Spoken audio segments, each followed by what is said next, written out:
10-minute rule motion. Helen Hayes. Thank you, Mr. Speaker. I beg to move that leave be given to bring in a bill to define affordable homes in relation to household incomes, to amend the law relating to land valuation and compensation and for connected purposes.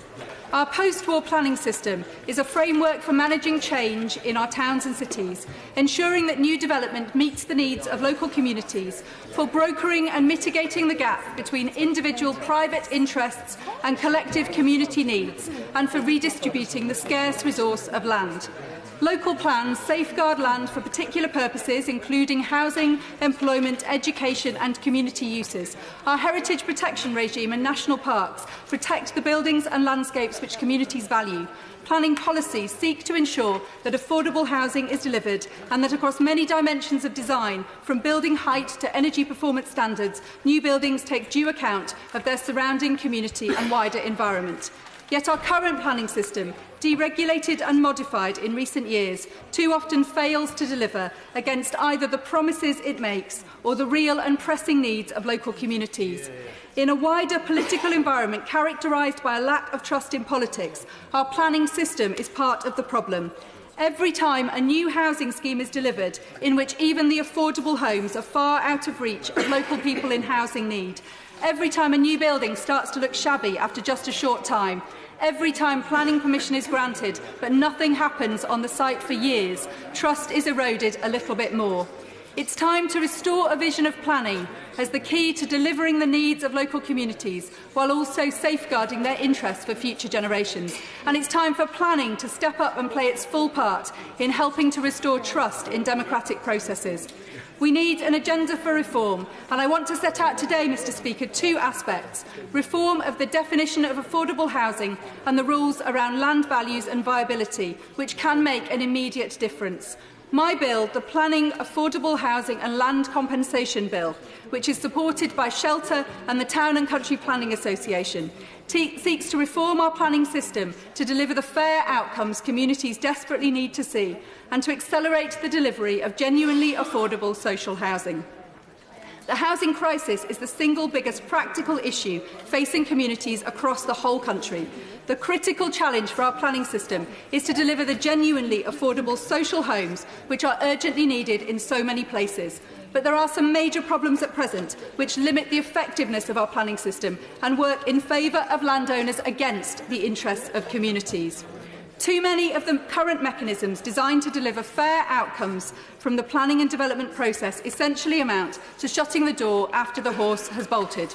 Local planning authorities are currently required to negotiate affordable housing contributions with a definition of affordable which has no relationship to income. And the price of land, which is a key determinant of how many affordable homes are considered viable, can be hugely inflated by landowner expectations of a right to hope value, future speculative value based on planning permissions which the landowner does not own, has not realised and which are not confirmed in law.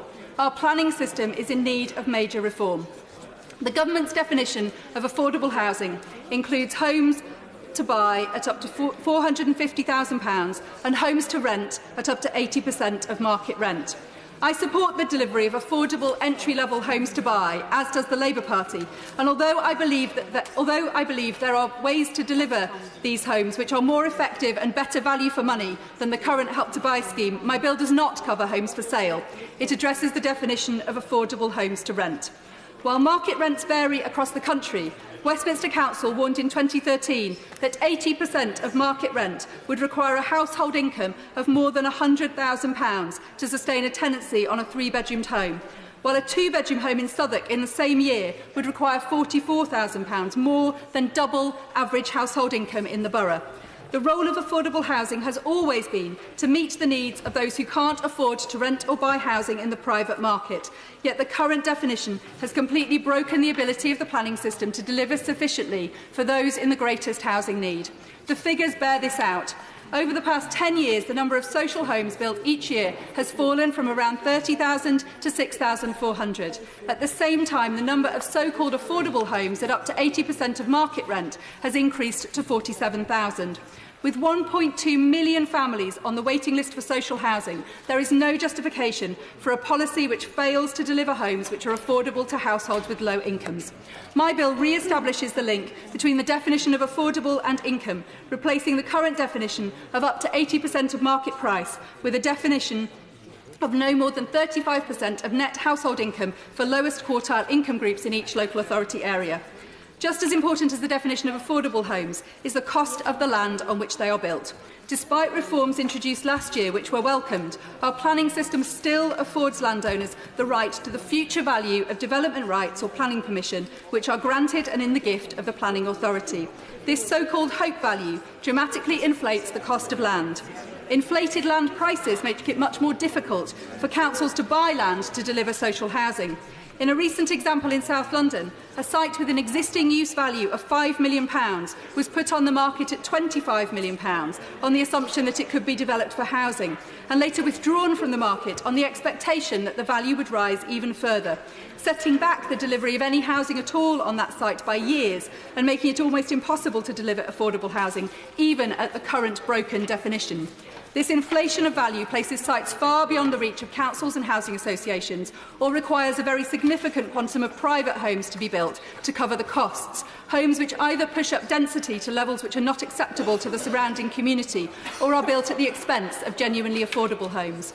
The current viability rules were developed to encourage and stimulate building in a recession, but they have evolved to become something quite different, a quasi-scientific basis for negotiation between developers and councils, with the overt objective on the part of developers of reducing their obligation to build affordable housing.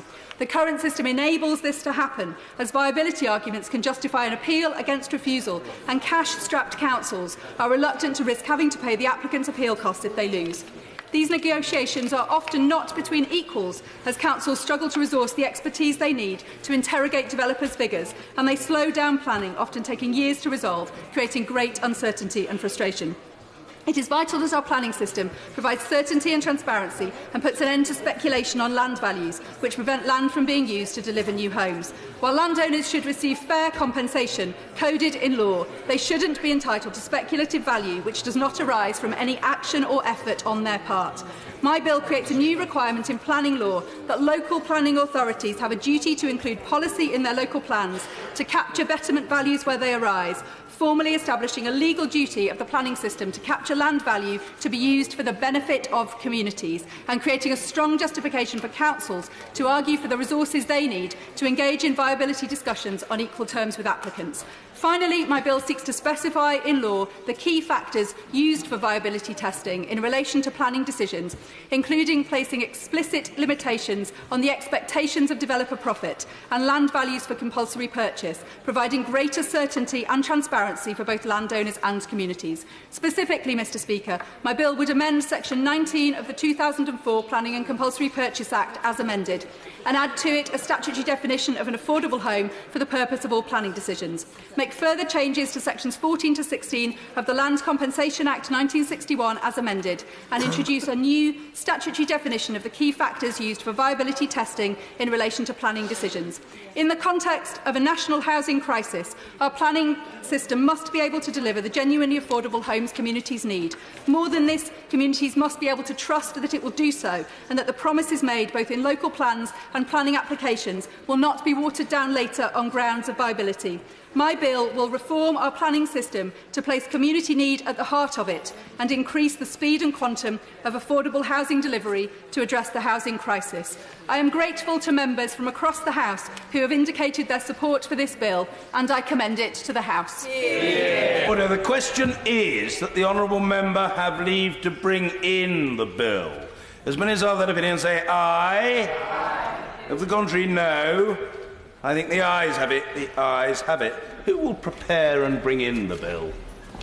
Clive Betts, Rosie Cooper, Emma Dent-Code, Harriet Harman, George Howarth, Norman Lamb, Caroline Lucas, Jess Phillips, Andy Slaughter, Alex Sobel, Gary Streeter and myself, sir.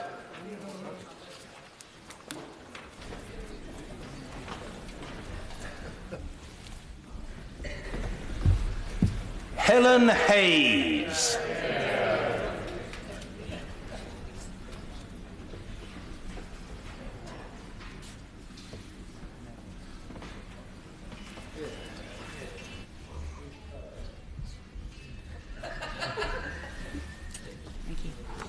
Planning, Affordable Housing and Land Compensation Bill.